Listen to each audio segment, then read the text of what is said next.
अंग्रेज अपना लगान और न्यूज लॉन्ड्री अपना हफ्ता कभी नहीं छोड़ते. Welcome to another episode of Hafta.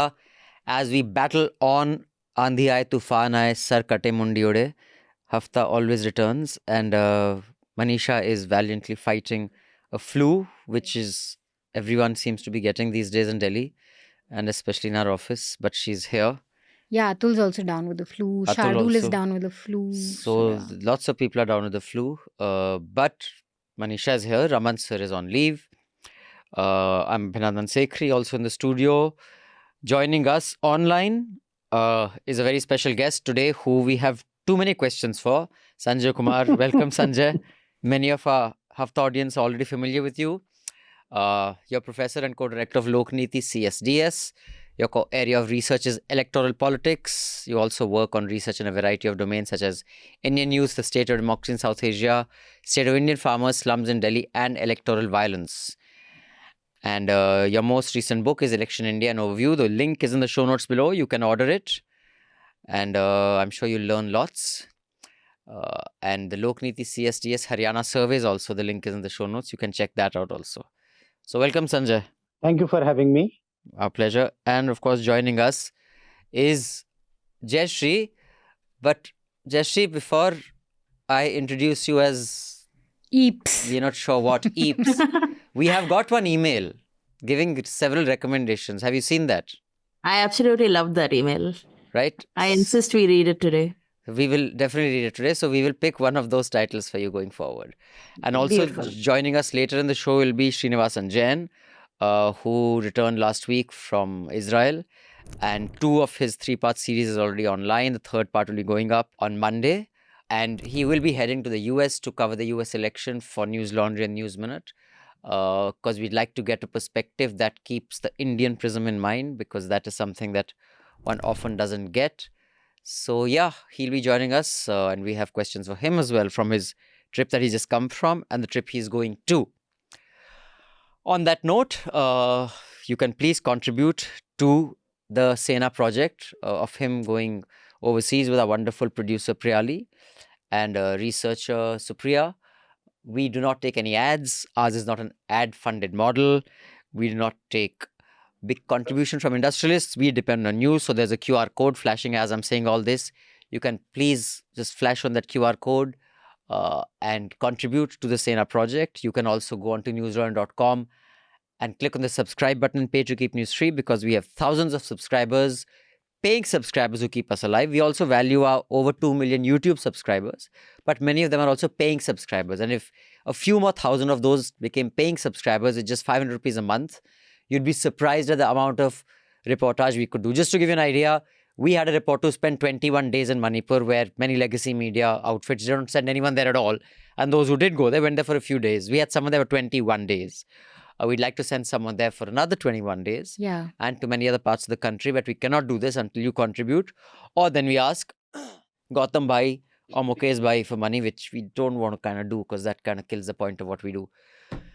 And on that note, let's get the headlines and then dive straight into the Haryana, Jammu and Kashmir election. More importantly, Haryana, because that is something that The shocker. occupied weekend viewing for everybody for a long time. Jayashree, let's get the headline out of the way, please. On that note, let's get to Haryana. Let me start off with a joke that was told to me by a very famous Jat who was actually Vice Chancellor of Delhi University once upon a time, so Sri Swaroop Singh. And he said there was this Jat who had gone to Lucknow, and he was waiting for a bus. So one of those Nawabi types from Lucknow wanted to know where the next bus is going. Sorry, I've messed up the joke like all good uncles. The Nawab had come to Haryana and he was standing in Gurgaon. And he asked this Jat, he wanted to know where the bus is going. So he says, Bhai sahab, aapko zara taklif deni thi. So he says, zara dekh ke to bata. So on that uncle joke. God. Jayashree didn't get it also, I think. I didn't. Jayashree's I'm not even asking for the translation. yeah, it's fine. she's given up on my jokes. Yeah. But straight question, Sanjay, and then I'll let Manisha and Jayashree, who are more editorial wise than me. What is the procedure? Like, the context is every single poll that these broadcast channels showed got it wrong. I won't be able to say about others what is happening because I don't know the process of others. And that is a big problem with the polls today, whether people are doing pre-poll or exit poll or any kind of poll. The difficulty is that many pollsters, many organizations are not putting out the details about the methodology, how they are asking questions, whether the interviews are conducted on telephone or email or face-to-face interviews. So it's very difficult for me, Abhinandan, to tell you about what went wrong with most of the polls. But I must tell you about our estimates. Yes, we would also be consider ourselves as the one who got it wrong, but not horribly wrong. As you know, we don't get into this whole business of how many seats parties are likely to get. Right. Because in the poll, what you do, you ask the voter, who have you voted for or whom you are likely to vote for if you have done a pre-poll survey. So in a typically post-poll survey, we would go to the voter and ask which party or which candidate you have voted for. So you collect information from X number of people, whether it is 2,000 or 20,000. You collect the data and then... Is there any particular trend the world over that people are just not honest in polls? Is your sample representative? That's a big problem in survey research, whether we are doing an exit poll or a pre-poll survey. So that one has to guard against getting a sample which is representative. And that is connected to the way you ask questions. If you, in Indian context, if you ask questions over telephone, over internet, the chances of not getting a sample which is representative of the voters of that state or that particular country is going to be very high. Imagine who would be using internet frequently in India if you want to get political opinion or voting choices on internet. Imagine who would be responding to the phone calls. If a stranger calls to, my daughter, my wife, generally the tendency at Indian homes is, bhai phone dena mujhe kiska phone aa raha hai. So your chances of missing out on women voters would be high. I'm not saying that you will always miss out. I'm not saying that no women voter will pick up the phone, but the chances of not getting women voters, adequate number of women voters in your sample is high. So the big point is first. In fact, we had on our election analysis day, we had Sunil Kashyap from the Caravan who had written a piece just a day before the results that BJP, the Congress is going to find it hard to work around non-Jat consolidation that the BJP is working at. And he actually said the same thing, that what was happening during the elections is that a lot of us were listening to the loud voices, the more articulate voices, which are the Jats. Typically very confident, very loud. They are talking about Agniveer, they're talking about unemployment, they're talking about donkey, restless protests. And we tend to look at that as a Haryana issue, but actually it was a Jat issue more than anything else.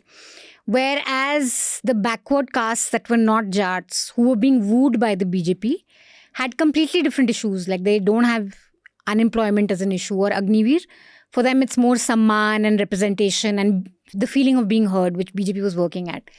And now we have joining us in the studio, Sreenivasan Jain. Hello, Vasu. Hi. How are you? Good. Okay. Sreenivasan Jain is former managing editor of NDTV and senior Varisht Patrakar. How do you like being veteran journalist. Varisht Patrakar. Kiss of death. I always wonder what point does a journalist have to cross to be called a senior journalist and a veteran journalist? It's like when you get the Lifetime Achievement Award, it's a big hint. Thanks for coming. It's like, I think now sit down. Right. So another reminder, here's the QR code. You can contribute on this to power Sreenivasan Jain's coverage. In the Middle East, give us an idea of what it's like just reporting. I saw some horrific visuals of this young journalist who was killed yesterday. Yeah. And his last few moments while he's running are also recorded on his phone. Yeah. You really are looking at two different countries when you go to a place like Israel. And what you are describing is essentially what happens to journalists in Gaza. And we know that it's now, over 150 journalists who've been killed in Gaza since the start of the war, the most journalists that have ever been killed in a modern conflict. So that's a different country, almost a different island with its own set of rules, which is essentially that when it comes to Israel, no rules apply. They can pretty much do anything they want. And to some extent, that also applies in the West Bank. But outside of that, Israel operates almost like any other quote-unquote modern Western democracy. The US has committed so much so quickly that it puts even our universally acknowledged bad guy far in the shade. And this is sort of how propaganda works and how you define evil and whatever. So now I think the US, Israel is a client of the US, and your client state is committing by every definition a genocide. And I think that is what is important. And I think also in this entire conversations that we have as to who is worse and who has done worse, we also realize that Hamas and Hezbollah were formed as responses to this sort of terror, right? They were forged in this fire that was set alight by whom? It was by Israel. So I think there's a sort of blindness to this context and reality that happens when, especially mainstream media reports on it. And I used to think once upon a time that, misinformation is really insidious, that it exists to make people unaware, but also I've more and more realized over the past year that people are choosing misinformation.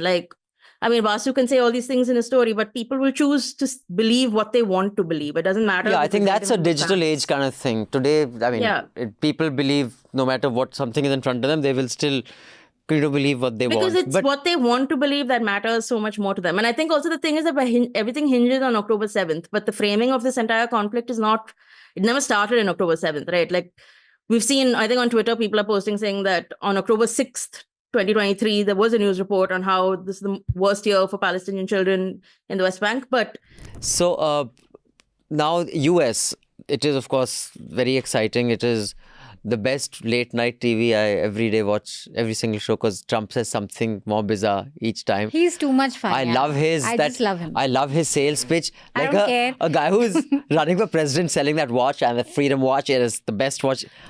My new Trump watches. We're doing quite a number with watches, and the quality to me is very important. The Trump Victory Tourbillon. This isn't just any watch, it's one of the best watches made. Get your Trump watch right now. Go to gettrumpwatches.com. It's Trump time. I'm watching it first. I actually thought it was a spoof they had made using AI. Jimmy Kimmel's show. But it's an actual Trump selling his watch and the Trump coin. It's like the most beautiful with my pretty face. Like the guy is insane, but it's clearly going to be a lot of fun. But, so do contribute to this project. But what do we hope to get from coverage in the US? I was thinking about this because, and I better be thinking about it because we're leaving in 48 hours, was that, just covering an election per se is, what is the value add there? So I think to me, what is interesting is that this whole idea of democracy khatre mein hai, US edition. That's kind of how I was looking at it. We've just had an election here, which is seen as make or break for Indian democracy, constitution in danger, democracy in danger. And that's exactly where they are in America. Oh. It's the same thing, and it's seen as that this could be it. And so I think that prism to approach it, to me, makes it both kind of relevant to what's happening here and in a sense what's happening in other countries around the world. But it's also just like the whole WTF of it, right? Like you have someone who is... Bas, muft mein itna ich milega. For the full uncut podcast, subscribe to Newslaundry and pay to keep news free. The best way to listen to the Hafta and indeed all our podcasts is through the Newslaundry app. You can download the app by clicking on the links given in the show notes. So do download our app and get the best podcast experience. And also pay for news and support a new news media ecosystem that Newslaundry is trying to encourage, where we are accountable to you because we run on contributions that you make. We don't take government ads, we don't take corporations ads, so that news serves the public, because when the public pays, the public is served. Subscribe to Newslaundry, click on the link in the show notes below and proudly say, I pay to keep news free.